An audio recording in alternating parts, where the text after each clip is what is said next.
আসসালামু আলাইকুম। আজকে ক্লাস নাম্বার 2। এখানে আমরা শিখাবো অ্যান্টোনিমস সম্পর্কে। অ্যান্টোনিমস শব্দের অর্থ হলো বিপরীত অর্থক। তো এখানে সর্বপ্রথম যে শব্দটা আছে সেটা হলো এই বল।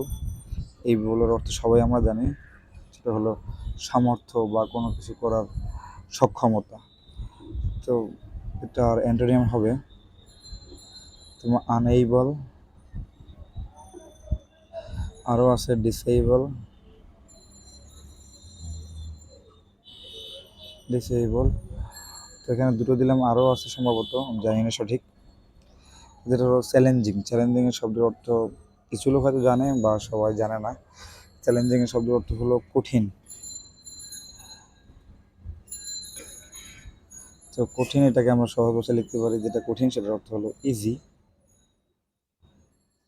ইজি অথবা সিম্পল।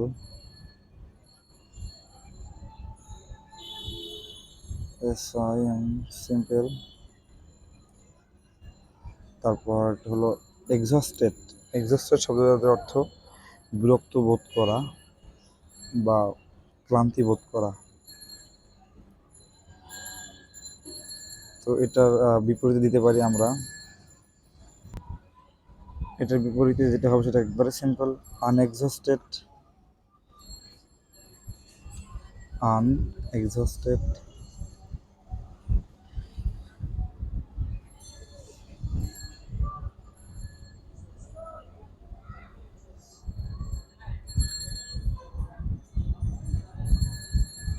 আনএক্সস্টেড।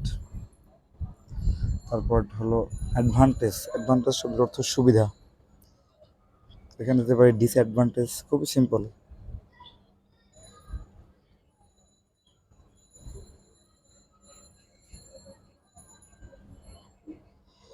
তারপর হলো উইন। উইনের বিপরীত হলো, উইন শব্দের অর্থ হলো জিতা বা জয়লাভ করা। লস্ট। লস্ট হেরে যাওয়া বা হারা। এটার অর্থ অনেকেই পারে, অনেকেই পারে না। সেটা হলো ভ্যান্ডালিজম। ভ্যান্ডালিজম অর্থ হলো কোনো কিছু ভাঙচুর করা, ক্ষতি করা, নষ্ট করা, এরকমের কিছু টাইপের অর্থ বহন করে।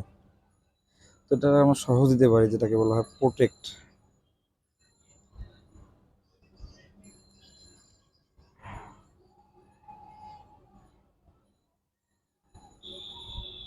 প্রোটেক্ট রক্ষা করা বা কেয়ার।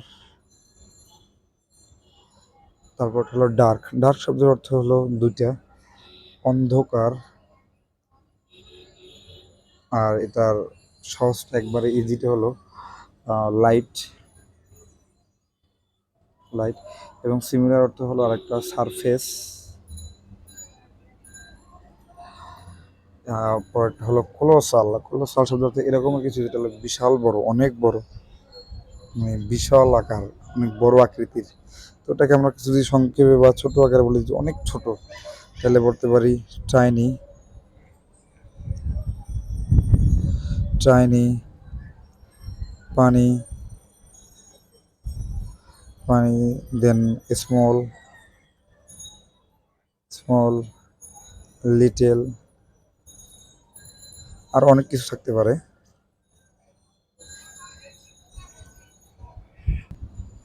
তারপর হলো অপটিমাইস্টিক। এর অর্থ হলো আশাবাদী, কোনো কিছু আশা করা, সেটার অর্থ অপটিমাস্টিক। বা এটা সমর্থক শব্দ হলো হোপ। তো এখানে যেহেতু আমরা বিপরীত যে শব্দটা দেব সেটা হলো অপটিমিস্টিকের বিপরীত হতে পারে ফ্রাস্ট্রেট, হতাশ। ফ্রাস্ট্রেট, হতাশ। তারপরে এই শব্দটা সবাই জানে, আমরা সবাই জানি, ছোট থেকে বড় সবাই, যে সিনসিয়ার মানে আন্তরিক। তো এটাকে খুব সিম্পলি লিখতে পারি ইনসিনসিয়ার। ইনসিনসিয়ার।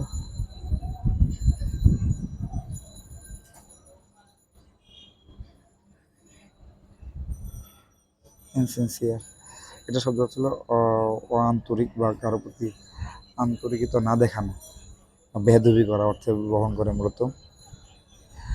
তো এখানে আজকে আমরা 10টা অ্যান্টোনিয়াম শব্দ শিখলাম। অ্যান্টোনিয়াম কীভাবে অ্যান্টোনিয়াম করতে হয়, সিনোনিয়াম থেকে অ্যান্টোনিয়াম। তো আশা করি যেহেতু আমি ইউটিউবে নতুন, সবাই আমাকে সাপোর্ট করবেন যেন আমি ক্লাসগুলো আরও পরিষ্কারভাবে সুন্দরভাবে উপস্থাপন করতে পারি এবং আপনাদেরকে উপহার হিসেবে দিতে পারি। ধন্যবাদ সবাইকে।